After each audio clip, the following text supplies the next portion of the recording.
Hello, world, and welcome to the Last Comic Book Standing podcast. Are you a casual fan of comics? Maybe you like the movies, you're familiar with the characters, but don't really know much about comic books. And that's where I come in. I do the reading, so you can sit back, watch, and enjoy the show. Let's get started. Okay, so Marauders is a spin-off of the recent X-Men storyline, House of X and Powers of X. It's the very first issue. So let's find out which members are a part of this team and how this story begins. So on the cover, front and center, we see Miss Kitty Pryde and her dragon Lockheed. Iceman Bobby Drake is to her left. Storm is above him. Pyro is in the background with the flames. Bishop is there with his goatee and braids. And Emma Frost, the White Queen, is next to him. The story begins in the recent past in Central Park. We have Storm and Nightcrawler explaining to a group of young mutants what Krakoa Island is and what these gateway portals that you can walk through are for. They're promising safety, love, and acceptance, and Kitty Pryde is the last one in line. She smacks right into the portal like a glass door, gets a bloody nose, and they're all like, what the hell was that? And our story begins. So, ahoy muties, mutants around the world are flocking to the island nation of Krakoa for safety, security, and to be part of the first mutant society. Many nations have recognized Krakoa's statehood in exchange for life-changing pharmaceuticals, allowing Krakoan gateways to be placed in key locations for mutants to travel through. Some nations, however, have declined to recognize mutant sovereignty.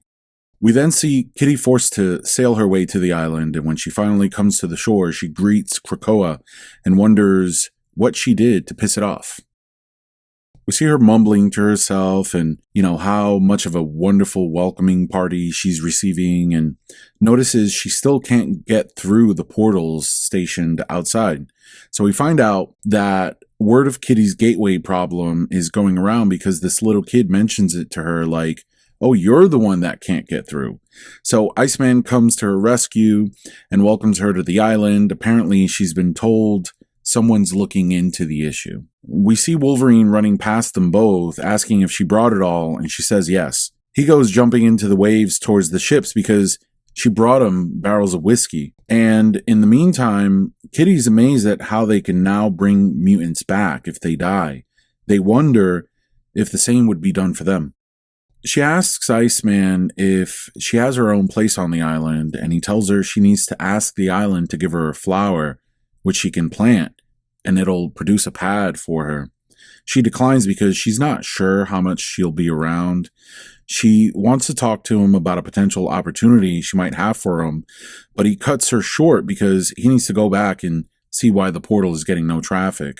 And Kitty clearly can't walk through it. Then we see Emma Frost contact her through the mind.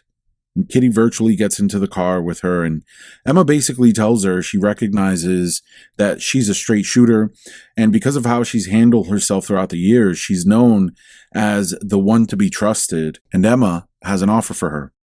Emma tells Kitty that the fact that the portals don't work for her is a blessing in disguise, and it's basically to be the captain of the Hellfire Trading Company, the mutant corporation that will deal their pharmaceuticals in the black market.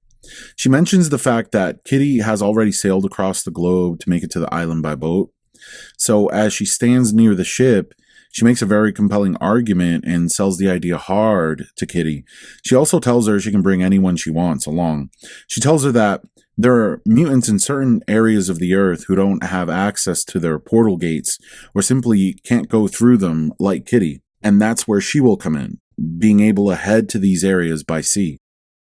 She reminds her that there's a lot of money in this type of work. Emma is basically doing what she's been appointed to do, and that's manage their black market trade. She's putting her team and operations in place. She's being a manager, and she drives it home by telling Kitty to live a little, to be a queen, to imagine the type of outfits she'd be able to wear.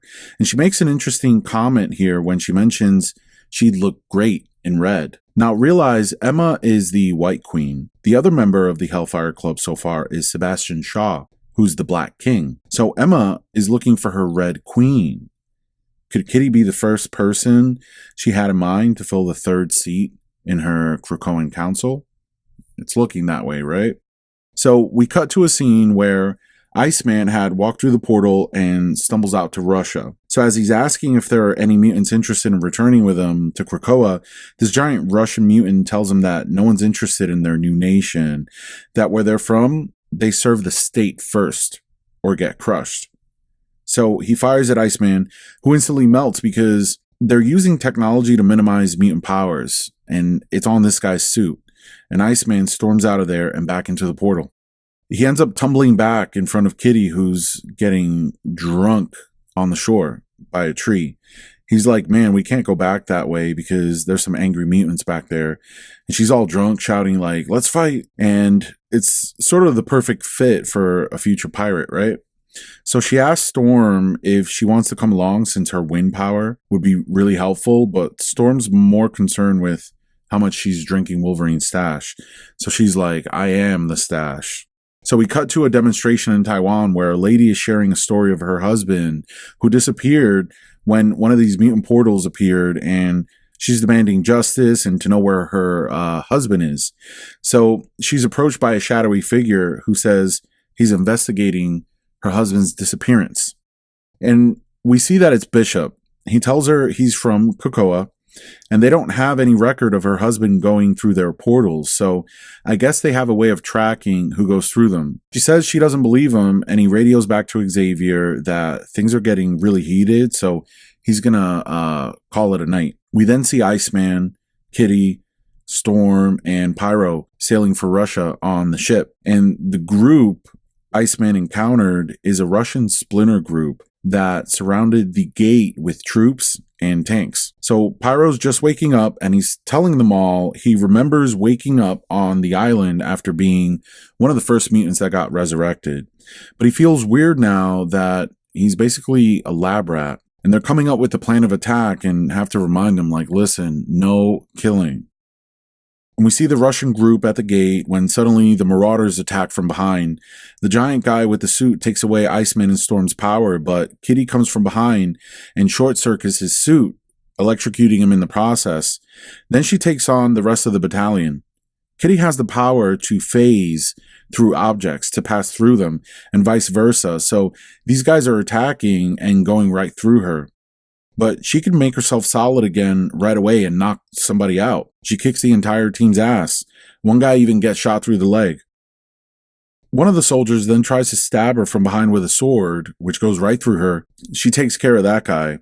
Then she grabs an assault rifle, which, now that she's holding it, is able to be phased as well and pass through objects.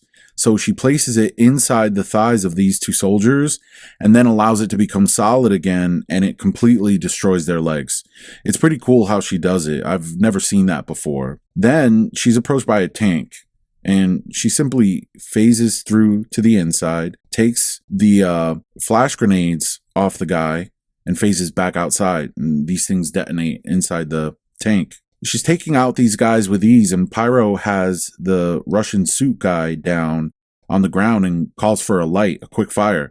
So Pyro must have gotten his power taken away before Kitty got to him. Then, in a great moment that's like right out of Game of Thrones, Kitty basically calls a Dracarys, and down comes Lockheed, her little dragon, to give him a little flame boost. So he uses that flame to keep the troops at bay so they can escape through the portal. Kitty tells the team to use the gate to get back to the island, and she'll return on the ship. Then all the mutant hostages were thanking her for saving them since they were scheduled to be killed. One of them is filming with their phone, so Kitty, knowing the video might get shared everywhere, turns and says, if you're a mutant and can't get to Krakoa, the Marauders will bring you home. This final scene is later on. Kitty is below deck and phases up to the top to talk to Storm. She tells Storm she doesn't think she's cut out to live on the island.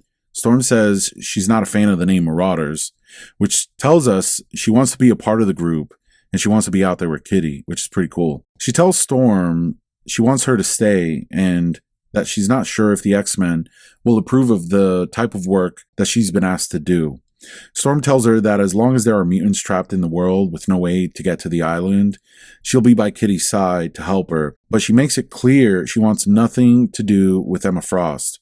It's up to Kitty to deal with her, And Kitty then reaches out to Emma telepathically to accept her offer. Emma is very happy to hear the news, and then Iceman asks, where are we going, Kitty? And she remembers Emma's advice to stop having people call her that. So she tells Iceman they'll go wherever they want. Do me a favor. Call me Kate, she says. So this week's song, which I read this issue to, is Goldust Woman by Hole.